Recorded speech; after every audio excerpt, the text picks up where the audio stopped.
Good morning, Harris County Sheriff Ed Gonzalez, joined here by several members of our command staff. Very scary situation this morning. At approximately 6:48 a.m. this morning, one of our deputies responded to a call for service involving a minor crash between an SUV and a vehicle along the 16,400 block of the East Freeway, outbound main lanes. When she arrived, everything was basically staged along the inside shoulder lane near the barrier. She positioned her vehicle to partially cover some of that crash scene. So both she and the other two parties were outside of the vehicle. Within minutes of being on the scene at approximately 6:54 a.m., the collision occurred where a large work truck with a gooseneck trailer hauling a bobcat struck her patrol car and subsequently drove through the crash scene, striking not only our deputy but the other two civilians that were at the scene as well.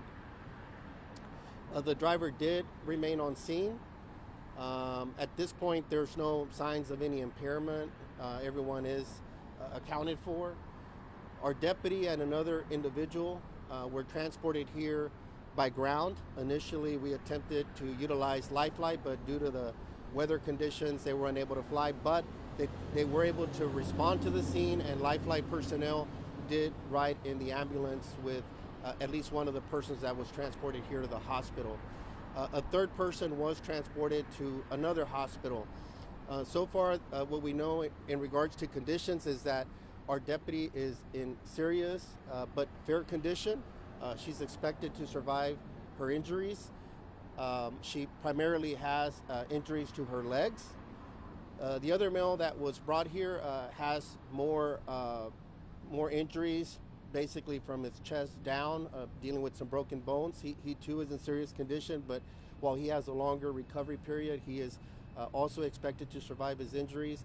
The other person that was transported to a second hospital, we're told that he's in good condition and he too is expected to survive his injuries. Our deputy began her career at the sheriff's office first as a detention officer in 2010, and eventually at 2014 she became a deputy, and she's been on patrol ever since. Obviously, we're still in the preliminary stages of the investigation, but at this early stage, I definitely want to commend her for her swift actions. Just from the information we've gathered, it appears that as the collision was occurring, just acting swiftly, she was able to push the individual out of harm's way, and while he still sustained injuries, perhaps spared him from death, because while he does have serious injuries, he didn't receive a direct impact, and we do have evidence to support that she was able to push him out, putting her life in danger. And then again, she was also struck. Thankfully, she was also wearing her body armor. It's pretty severely damaged from the impact, but hopefully it also protected her somewhat, especially her upper torso. But it does have some damage to her body armor because she was drugged for approximately 75 to 100 feet from the point of impact. So all of this could have been turned out,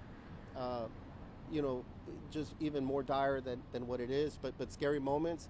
We're coordinating with family and others right now to make sure she has the care and support needed. I want to thank those that have reached out, partner agencies like the Houston Police Department and others.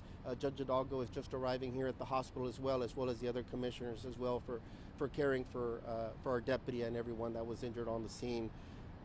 Again, I think it's also important to note just the dangers on our roadways, not only to the general public, but obviously to deputies and first responders. Fatal crashes are up. It's a national trend. We saw high numbers, I think over 190 fatal crashes last year. So this is something we've been sounding the alarm about for a while, that crashes can be deadly, not only sometimes from collisions, but also from the secondary crashes and hazards on the roadway and other things. At this point, it appears that the driver of the work truck was coming off an overpass, I believe, onto the freeway, may have been coming at a high rate of speed. I'm just speculating at this point because it's under investigation, and obviously with the heavy load of the gooseneck and the bobcat that he was hauling, it just came in with more force. So that's the preliminary information we have at this point. Briefly in Spanish, and then I'll open it up for questions. Esta mañana aproximadamente 6:48 de la mañana, uno de nuestros oficiales estaba investigando un accidente automovilístico por el East Freeway, cerca de la calle Sheldon.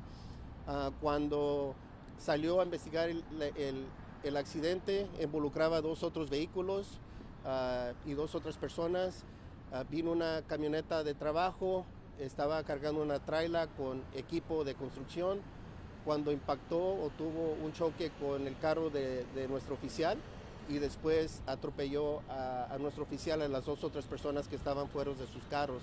En este momento, aunque todos están en una situación crítica, todos se van a recuperar, gracias a Dios.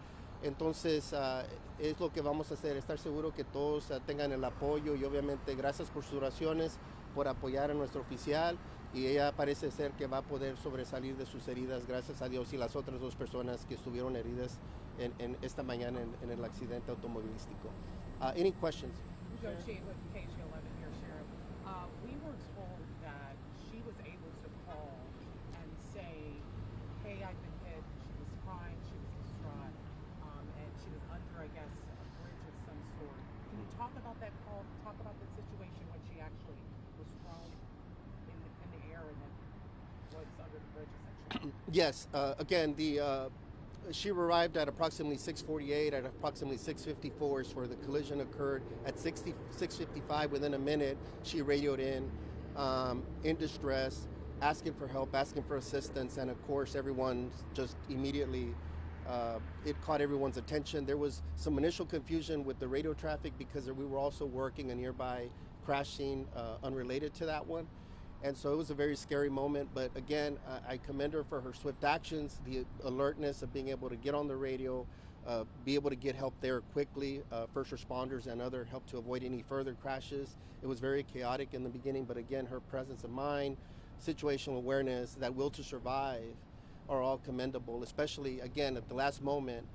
We've already seen some evidence where she tried to push that other person that still sustained injuries. No one was spared, but nonetheless, is expected to survive, and perhaps through her quick action of pushing the person out of a direct impact, perhaps that person will hopefully be able to survive. And so again, just commend her for her actions, and I think it's very admirable, and thankfully we expect everyone to survive. Were you able to talk to her in the hospital? Did she say anything? Not yet. When I arrived, they were moving her to some additional testing. So we met with the medical personnel and everyone there, but it's my understanding she's been alert, and obviously we're trying to just make sure that she has everything she needs, so she has full support here at the hospital. And want to thank once again Judge Hidalgo for coming to the hospital, for always checking on our deputies and making sure that she's okay. Sure. Maybe touch on the importance of slowing down, getting over, especially when you see law enforcement on the side responding to these crashes. Yes, absolutely. I think that it's important always to remind our public. I know there's new state laws as well that are geared to protecting first responders on crash scenes. Sometimes those secondary crashes could be so dangerous. And so, again, it's always important to slow down. I know there was some light fog this morning. Again, it could have been that the driver, thankfully no impairment that we know of, may have been traveling at high rate of speed, and with that extra weight of that gooseneck plus that bobcat on top of it, just brings more force into it. So it's just important everybody slow down. I just said a few moments ago that we really have a serious issue with fatal crashes on our roadways. More people died from crash situations than from violence in our county last year. It's been going up every year for the last few years, so we've been kind of sounding the alarm and working with commissioners' courts and others to find some solutions. But this is a national trend that we're seeing. After years of decline, crashings are going back up. Sure, we have an approximate age for the deputy? I believe she's approximately 38 years old. And what about the others injured? I'm not sure of their ages. Both the other two parties were males, adult males, but I don't have their exact ages. And is the other one who's injured here, is he alert? Has anyone heard him? I don't know I don't know if he's alert.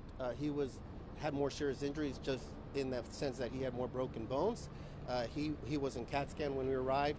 I did check on his prognosis, and again, while he has a longer recovery, just because he has more broken bones stretching from his upper torso down, he's expected to survive.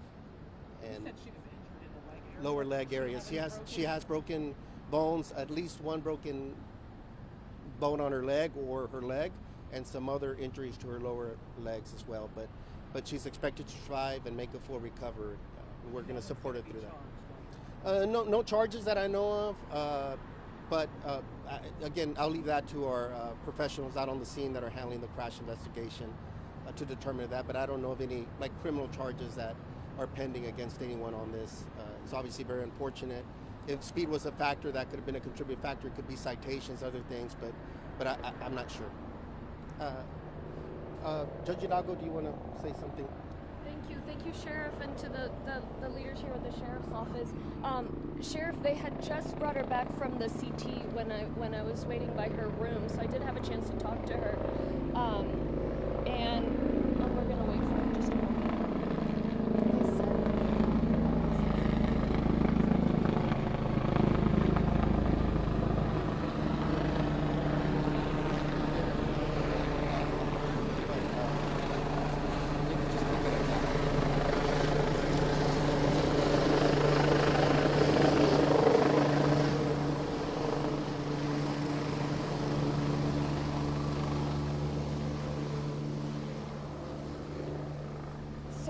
So she is very much alert and talking and grateful. And I said, right now, the sheriff and his top brass are probably asking the community to pray for you. And she just kept saying, thank you. And so that's my plea again for folks to pray for her. It seems like that she's surrounded by her colleagues there. Obviously, they're very much in shock as well. But they were saying that there seems to be blood flow to her legs, which is a good sign. And so for my part, that's the exact conversation we were having, Sheriff, with the rest of her unit, is that many times, first of all, we think our roads are flat, and they're really not. And so this one, it was sort of undulating, and so you might be speeding and not realize that on the other end of the tiny undulation is a team of professionals trying to help somebody clear an accident. The fog. Sometimes we're in a hurry to get to where we want to get, and we forget that a car accident is somebody with a family, with a life, and the professionals helping them. So I do ask everybody pray for Brenda, that we redouble our efforts to be thoughtful about how we drive. And thank you, Sheriff, for always being so loving and supportive of your team, and to everybody here.